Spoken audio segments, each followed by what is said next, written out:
இஸ்லாமிய ஜனநாயக கூட்டணி சார்பில் அரசியல் அமைப்பு சட்டம் மற்றும் வக்ஃபு சட்டம் குறித்த பயிலரங்கம் திருநெல்வேலி டவுன் ஜஹான் தைக்கா தெருவில் வைத்து இன்று நடைபெற்றது. இஸ்லாமிய ஜனநாயக கூட்டணி மாநில துணைத் தலைவர் பர்ஜுல்லா ஷா தைக்கா அபூபக்கர் வரவேற்புரையாற்றினார். இஸ்லாமிய ஜனநாயக கூட்டணி தலைமை ஒருங்கிணைப்பாளர் மௌலவி யாசிர் அரஃபாத் பிர்தௌசி கிராத் ஓதினார். இஸ்லாமிய ஜனநாயக கூட்டணி தென்காசி மாவட்ட ஒருங்கிணைப்பாளர் வடகரை முகமது சாலிகான், அம்பாசமுத்திரம் ஒருங்கிணைப்பாளர் அப்துல் ஹமீது, திருநெல்வேலி மாவட்ட ஒருங்கிணைப்பாளர் சலீம், இஸ்லாமிய ஜனநாயக கூட்டணி மாநில துணை செயலாளர் இனாயத்துல்லா, வாலாஜா வக்பு மாநில செயலாளர் ஜபருல்லா கான், அத்தேஸ் கான், தைக்கா கௌரவ ஆலோசகர் பசீர்பாய் ஆகியோர் முன்னிலை வைத்தார். இஸ்லாமிய ஜனநாயக கூட்டணி பொதுச் செயலாளர் சுலைமான் சேர் தலைமை வைத்தார்.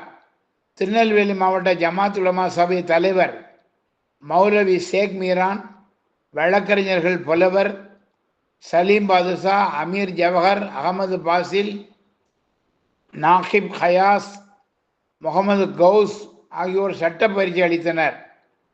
இஸ்லாமிய ஜனநாயக கூட்டணி மாநில ஒருங்கிணைப்பாளர் காதர் பாட்ஷா நன்றி கூறினார். ஒத்துழைப்புகள் செய்த, அதற்காக காலை முதல் இன்று வரைக்கும் அமர்ந்திருக்கிற, வெளியூர்களில் இருந்து பயணம் செய்து நமக்கு பயிற்சி அளிப்பதற்காக வந்த அருமைக்குரிய பயிற்சியாளர்கள், சிறந்த வழக்கறிஞர் அனைவர்களுக்கும் அல்லாஹ் அருள் புரிவானாக. அஸ்ஸலாமு அலைக்கும் வரஹ்மத்துல்லாஹி வபரகாத்துஹு.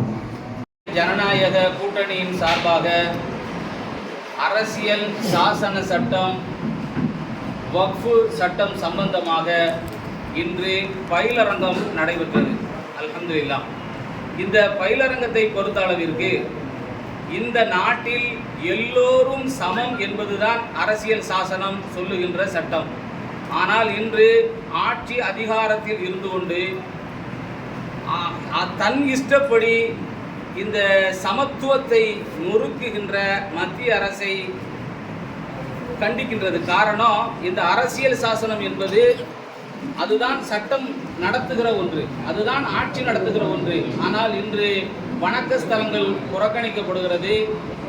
தனிப்பட்ட முறையில் சில சமுதாயத்தின் மீது வழக்குகள் தொடரப்பட்டு திட்டமிட்டு அவர்கள் புறக்கணிக்கப்படுகிறார்கள். இதெல்லாம் அரசியல் சாசனத்தில் என்ன சொல்லப்படுகிறது என்கிற விழிப்புணர்வை ஏற்படுத்துவதுதான் இஸ்லாமிய ஜனநாயக கூட்டணியுடைய நோக்கம். அதுபோன்று திருநெல்வேலியை பொறுத்த அளவிற்கு வக்ஃபு சொத்துக்கள் 15,000 ஏக்கருக்கு மேலே இருக்கிறது. அதில் பெருவாரியான வக்ஃபு சொத்துக்கள் ஆக்கிரமிப்பில் இருக்கின்றன. அந்த ஆக்கிரமிப்பு சொத்துக்களை அரசு மற்றும் வக்ஃபு வாரியம் மீட்டு தர வேண்டும். அதற்கான எங்களின் உரிமையான இந்த விஷயங்களை சட்ட ரீதியாக மக்களுக்கு ஒரு பயிலரங்கம் நடத்துகிறோம். வக்ஃபு சொத்துக்கள் மீட்கப்பட வேண்டும் என்று கலெக்டர் அவர்களிடம் மனு கொடுத்திருக்கிறோம். அது பற்றி வக்ஃபு வாரியத்திலும் நாங்கள் மனு செய்திருக்கிறோம்.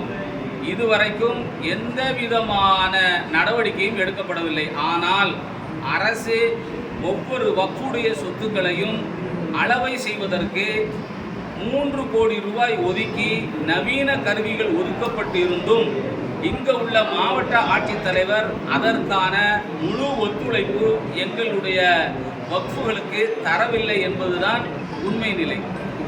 நிலைப்பாடு யாருக்கு ஓட்டு போடுவது என்கிற நிலைப்பாடை இஸ்லாமிய சமுதாயம் எப்படி எடுக்கிறது என்றால்,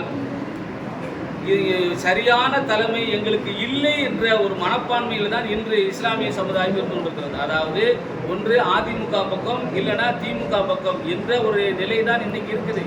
ஆனால் இந்த நிலையை மாற்றுவதற்காகத்தான் ஒரு விழிப்புணர்வை நாங்கள் செய்து வருகிறோம்.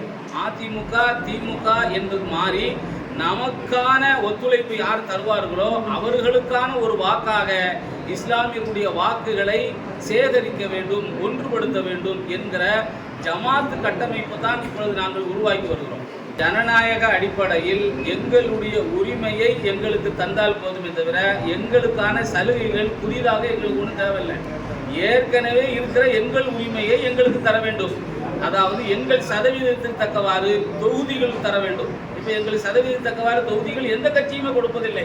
2 சீட்டு 1 சீட்டை தந்து எங்களை சோழி பண்ணிடுறாங்க. ஆனால் எங்கள் சதவீதத்துக்கு தக்கவாறு தமிழகத்தில் 22 தொகுதிகள் ஒதுக்கப்பட வேண்டும். ஆனால் எந்த கட்சியுமே இதை செய்யலை. ஆனால் நாங்கள் கோரிக்கை வைக்கின்றோம், இஸ்லாமிய சமுதாயத்திற்கு சதவீதத்துக்கு தக்கவாறு நீங்கள் தர வேண்டிய உரிமைகளை தாருங்கள் என்று கோரிக்கை. அப்படி தரும் பட்சத்தில் நாங்கள் அந்த நேரத்தில் முடிவெடுத்து அந்த கட்சிக்கு வாக்களிப்போம். சொத்துக்கள் எங்களுடைய சொத்து அல்ல. இந்த வக்ஃபு சொத்து என்பது இறைவனுடைய சொத்து.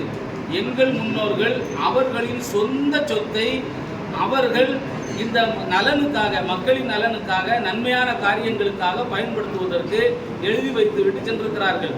இந்த சொத்தை ஆக்கிரமித்திருக்கிறார்கள். இதை நாங்கள் மீட்ட வேண்டும் என்று உரிய முறையில் சட்ட போராட்டம் நாங்கள் நடத்துவோம். சட்ட போராட்டம் நாங்கள் நடத்த தயாராகிறோம்.